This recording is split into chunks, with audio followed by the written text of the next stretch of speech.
Jangan lihat sulitnya. Kadang-kadang kesulitan itu dibuat oleh Allah untuk mendapatkan kenikmatan. Tuh kalau antum naik ke gunung, begitu menemukan tanjakan harusnya antum gembira. Kenapa? Karena di depan pasti ada turunan.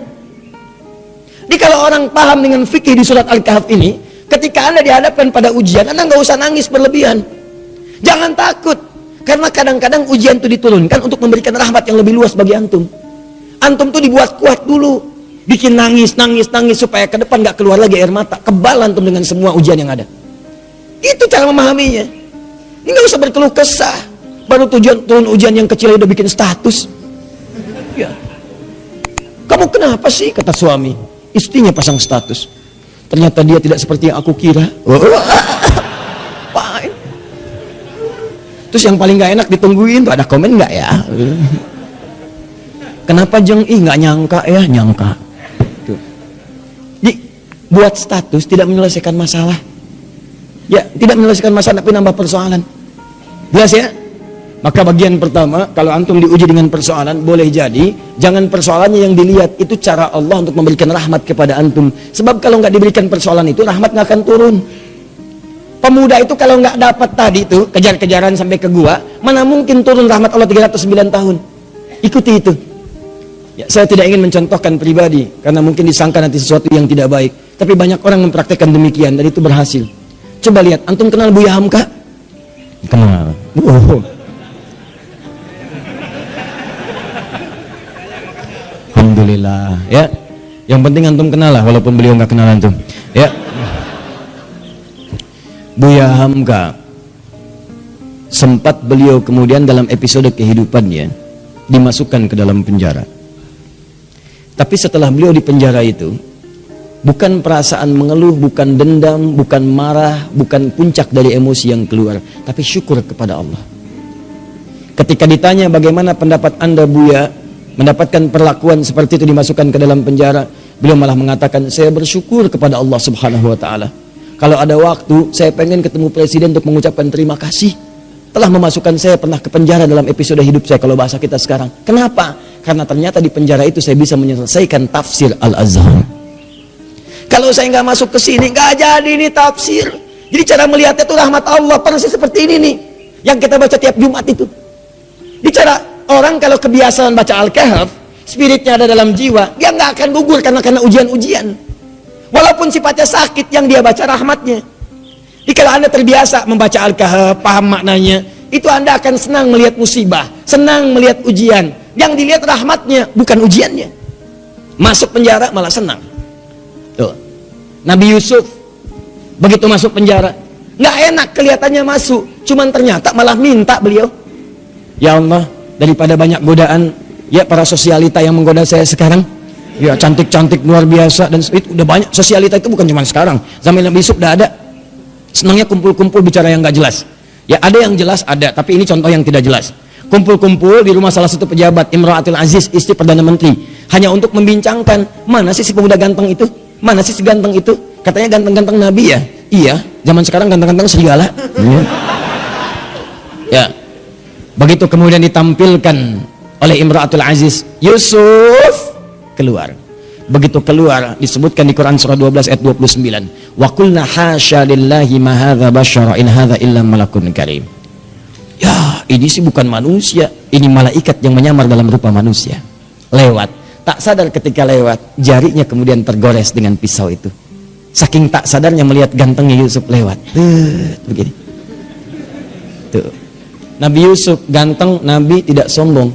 Begitu melihat ujian itu, ya Allah, lebih baik saya masuk penjara aja deh. Orang sekarang Nabi bukan, Rasul bukan, ngaku ganteng, orang lewat, ibu-ibu gak kepleset dia tantum itu kan. GR-nya luar biasa, semua ditampilin. Baik, kata Nabi Yusuf, ya Allah, akan lebih baik kalau saya masuk penjara aja. Ternyata pilihan masuk penjara itu Nabi Yusuf membaca rahmat Allah, bukan melihat sulitnya.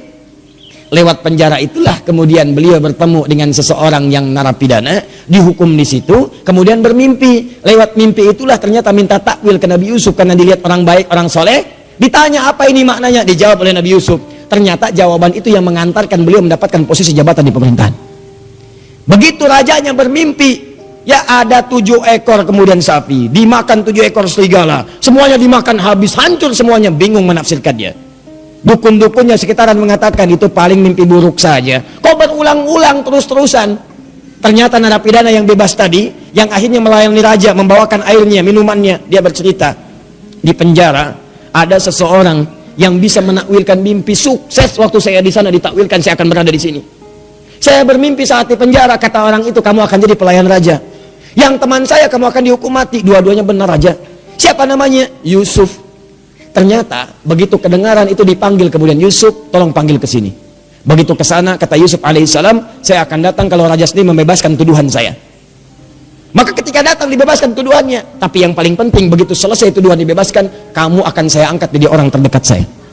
Coba Anda bayangkan, kalau Nabi Yusuf tidak pernah diberi kesempatan masuk penjara, maka mustahil beliau kemudian akan mewujudkan mimpinya dari kecil yang pernah bermimpi itu, bahwa beliau punya jabatan di pemerintahan, sampai bapak ibunya hormat pada masa itu sujud kepadanya. Maka takwil mimpinya saat kecil itu, ya beliau melihat ahada asyara kaukaba wa syamsa wal qamara ra'aituhum li sajidin. Saya melihat 11 bintang, 1 matahari, 1 bulan sujud kepada saya, hormat. Ternyata begitu diangkat jadi bendahara yang sangat hebat, punya kedudukan, bapak ibunya diundang dari Mesir, datang dari Kanaan Palestina ke Mesir. Begitu datang, apa yang terjadi? Mereka langsung hormat kepada Yusuf alaihissalam sebagai bagian dari rakyat, hormat kepada penguasanya. Coba kalau nggak pernah masuk penjara, nggak mungkin terjadi begitu. Tuh antum tuh jangan lihat senangnya aja, kalau nggak ada sulitnya nggak akan datang kesenangan. Rahmat itu rahmat. Jadi pertama cara bacanya, syukuri setiap nikmat Allah. Kalau bertambah syukuri, kalau ada ujian bersabar. Doanya ini. Plus 1 tetesan rahmat Allah paling minimal 309 tahun. Jika diberikan lebih, maka berapa yang antum nantikan? Bisa melewati alam-alam selanjutnya. Nanti saya berikan rahasia ya. Ada yang kalau antum amalkan, itu 3 alam dijamin. Dunia diberikan, alam kubur dilimpahkan, di akhirat antum saking gembiranya sampai lompat-lompat. Tuh, betul sekali. Betul. Ya itu. Ya. Paham? Apa itu? Nanti belakangan. Sekarang bagian terakhir. Ini sudah menyakiti fisik nih. Domain fisik. Yang tadi masih ancaman, dikejar-kejar, masih bisa ngindar. Kalau yang ini, fisiknya udah dipegang. Diancam. Bahkan luar biasa. Udah mengalami kontak fisik. Kejadian ini, kontak fisiknya dilemparkan ke laut. Dimakan ikan paus. Psh, masuk tuh. Saya mau tanya pada antum, kalau masuk ke perut ikan paus, sempit atau luas?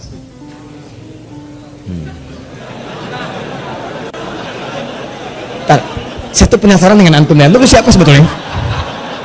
Antum tuh siapa sebetulnya? Buya Hamka kenal. Masuk perut ikan paus punya jawaban. Luar biasa. Ini gelas aja dengar jawaban antum sampai keringetan tuh. Masuk perut ikan paus, nggak akan pernah ada yang jawab luas. Yang terbayang pasti sempit, walaupun Anda belum pernah masuk ke dalamnya. Masuk ke perut ikan paus, terang atau gelap? Tuh, gelap. Sudah pernah masuk, Bu? Belum, Ustadz. Tapi kita bisa bayangkan. Karena nggak ada cahaya di sana, PLN pun nggak bisa masuk. Nggak, saya kebayang kalau ada inovasi PLN, petugas PLN berdasarkan kisah Nabi Yunus ingin memasukkan listrik ke dalam perut ikan paus. Bagaimana cara masangnya? Nggak ada listrik, cahaya tidak ada, berarti gelap. Awas, dalam bahasa Arab gelap itu sesuatu yang zulmah. Zulama yazlimu zulman, gelap. Minat zulmati ilan, no, sempit, padat. Teman-teman, ada yang kemudian dianiaya, itu nabi lagi, Nabi Dzannun, Nabi Yunus alaihissalam, diusir oleh umatnya, masuk ke perkampungan, naik ke atas kapal, di situ bahkan diundi, ternyata beliau harus dilemparkan. Di kapal keberatan nih, zalim, ambil aja orang itu, undi, dia orangnya, lemparkan. Begitu dilempar ke dalam perut ikan paus, ya dilempar ke lautan, ditangkap ikan paus. Oh hebat ikan paus, dan nungguin, tangkap, masuk. Apa yang terjadi? Gelap, sempit, sesak, capek luar biasa. Tapi yang ingin saya sampaikan adalah, perhatikan baik-baik, Wa dhannuni. Quran surah ke-21 ayat 87 sampai 88. Saya tuliskan. Wa dhannuni idh dhahaba mughadiba fa dhanna an lan naqdir alayhi fanada fi dhulumati. Gelap. Ya alla ilaha illa anta subhanaka inni kuntu minadh zalimin. Sebelum kisah ini dimulai, saya akan ajak Anda ke ayat sebelumnya, yaitu 84, 85, 86 ya. Khususnya 85 dan 86. Ketika di 85 Allah menyebutkan wa Ismaila, kemudian ada Idris, ada Dzulkifli, disebutkan mereka termasuk kalangan orang-orang yang baik. Di ayat ke-86-nya wa adkhalnahum fi rahmatina. Mereka itu Ismail alaihissalam, Idris alaihissalam, Dzulkifli alaihissalam. Kata Allah, golongan-golongan yang kami berikan rahmat kami kepada mereka. Rahmat diberikan. Dan menariknya ketika menyelesaikan ayat 86 ini, masuk ke 87 pakai wawu, wa dhannuni, wawunya wawu ataf. Saya ajarin ilmu nahwu sebentar ya. Di ilmu nahwu itu begini. Kalau ada kalimat, kemudian pakai wawu, maka hukum kalimat setelah wawu ini diikutkan pada sebelumnya. Ya, misal saya contohkan begini. Zahaba Kevin wa Stephen wa Edward ilal masjid. Ya, kita ganti namanya sedikit supaya agak sedikit milenial. Kevin, Stephen dan Edward pergi ke masjid. Ya, mereka berangkat ke masjid Muslim. Ya, masuk Islam, kemudian sholat, berangkat ke masjid. Kevin, Stephen, Edward. Ada satu orang lagi yang belum disebutkan. Belakangan disebutkan wa Asep misalnya. Kenapa ketawa? Ya, sekarang kan nama-nama tertentu membuat bahkan pendekatannya agak beda. Ya, dalam bahasa Arab itu tukhalif tu'raf. Kalau kalian pengen dikenal atau pengen dapat sesuatu, ada cara yang kedua selain berbuat kreasi yang bagus, yaitu sedikit nyeleneh. Maka mulai kemudian nama dibeda-bedakan. Ya, Asep Golok, Edi Samurai gitu kan, Atta Halilintar ya dan sebagainya, itu macam-macam lah. Ya. Nah, misal Zahaba Kevin wa Stephen wa Edward wa Asep. Ya. Nah, ini ilal masjid. Disebutkan ke sini ilal masjid wa Asep. Maka Asep di sini itu sama-sama pergi ke masjid bersama tiga orang ini. Diikutkan hukumnya. Di ayat 86 wa Ismaila, kemudian ada Idris, ada Dzulkifli. Di ayat 86-nya, 85 disebutkan orang-orangnya, 86-nya wa adkhalnahum fi rahmatina. Orang-orang yang kami sebutkan tadi kami berikan rahmat Allah. Kami masukkan mereka dalam rahmat kami. Rahmatina. Tiba-tiba ayat 87-nya wa dhannuni pakai wawu. Wa, dan di antara mereka juga ada yang lain selain yang mereka dapatkan ini. Selain Ismail, selain Idris, selain Dzulkifli alaihissalam yang mendapat rahmat kami, ada nabi berikutnya yang ingin kami kisahkan. Siapa itu? Dhannun. Dhannun juga mendapatkan rahmat kami. Begitu cara memahaminya. Di ayat 87 ini jangan pisahkan di ayat 86. Ada orang-orang yang pernah mendapatkan rahmat kami, ini orang-orangnya. Selain mereka ada lagi. Siapa itu? Wa dhannuni. Demikian juga dengan Dhannun, Nabi Yunus alaihissalam. Beliau pun pernah mendapatkan rahmat Allah. Kapan rahmat itu diberikan? Dalam situasi yang sangat sulit. Idzahaba mughadiba, ketika beliau kemudian merasa tidak senang dengan perlakuan kaumnya, dizalimi, dilemparkan ke perut ikan paus, sulit luar biasa. Saya tanya pada antum, nih ya, tolong jawab dengan sepenuh kejujuran. Dengan jujur antum jawab. Maaf sekali, kalau antum berada di perut ikan paus, kira-kira masih ada peluang nggak oleh manusia untuk diselamatkan? Tuh, nangis tuh kan, karena tahu nggak mungkin. Tadi kan begitu saya sebutkan rahmat, ya. Begitu kita tanyakan, ada peluang nggak? Bayi aja tahu. Tuh. Ya. Jadi sulit mendapatkan peluangnya. Orang masuk perut ikan paus, ditelan. Siapa yang mau nolong? Manusia mengatakan mustahil, nggak usah ditolong lah, nggak ada harapan. Yang ada malah kita ikutan ke dalamnya. Paham? Tuh. Kalau gerah, kipasi. Kalau perlu air, berikan. Kalau ada permen, sampaikan. Maka teman-teman sekalian, nah, berdoalah kemudian Nabi Yunus kepada Allah. Apa doanya? Nih, perhatikan kalimatnya. Wa nada fi dhulumat, maka dalam suasana gelap, capek, resah itu beliau berdoa kepada Allah. Allah ilaha illa anta. Tolong minta air. Ya, oh ini aja nih. Nah, atau aqua, ada aqua? Baik. Tolong diberikan ke belakang, barangkali haus. Ya. Kalau bukan anaknya, ibunya yang minum. Ya. Ya, saya nggak minum nggak apa-apa, ada apa aku mati ya. Yang penting antum nyaman insya Allah. Baik. Antum ikhwan ada lagi yang mau nangis? Wa nada fi dhulumat, maka beliau bermohon kepada Allah dalam suasana gelap sulit itu. Allah ilaha illa anta, catat doanya, catat.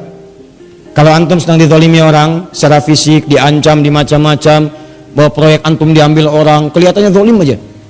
Maka dalam suasana gelap itu Nabi Yunus bermohon kepada Allah. Gelap, sempit, capek, sulit. Allah ilaha illa anta. Dimulai dari sini. La ilaha illa anta. Subhanaka inni kuntu minadh. Catat doanya. Dimulai dari la ilaha illa anta. Kalau yang tadi dimulai dari Rabbana atina min ladunka rahmah. Kalau yang ini dari la ilaha illa anta. Anda bisa mulai dengan kalimat Allahumma la ilaha illa anta, atau Rabbana la ilaha illa anta. Jadi doa.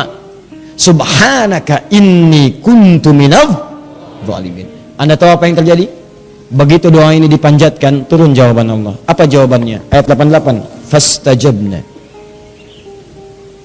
Lihat kalimatnya. Fastajabna. Maka kami jawab dengan cepat doa Nabi Yunus itu. Pakai fa.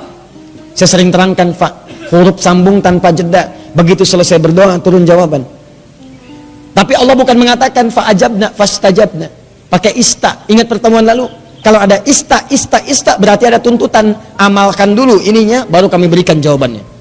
Seakan-akan ingin dikatakan begini, amalkan dulu doanya, resapi doanya, kami kabulkan.